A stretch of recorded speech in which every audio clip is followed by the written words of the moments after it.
คือกันกับตัวนี้เป๊ะเลยคือว่ากันนี่ตอนน้อยตอนนั้นให้น้องเลือกกันนี่ระหว่างตัวเรื่องกับตัวนี้นี่เสี่ยงคือกันเลยเสี่ยงสองตัวนี้ไอ้บักตีปีกสนันโลกแหละตัวนี้อันนี้เป็นน้องมัน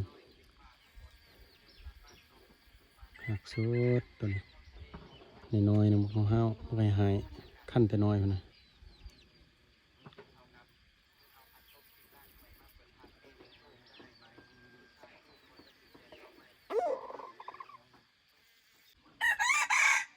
หักสำได้ก็ต้องปล่อยเนาะน้องสายคนเก่าจะเอาไปเบิ่งแยงต่อเนาะ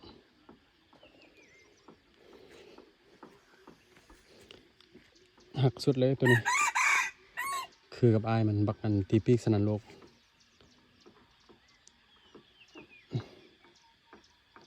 ความหายน้อยๆปล่อยไว้นี่ตีปีกบุบ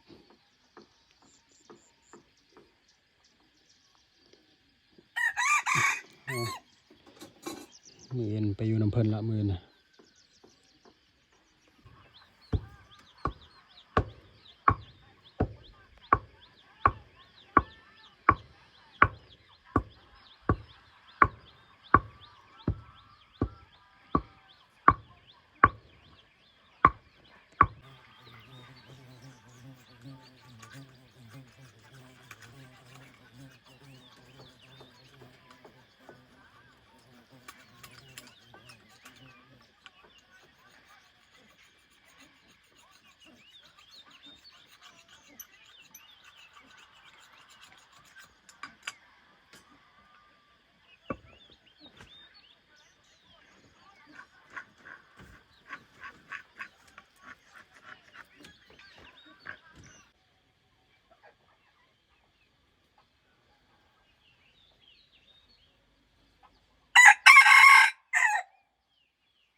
สเต็ก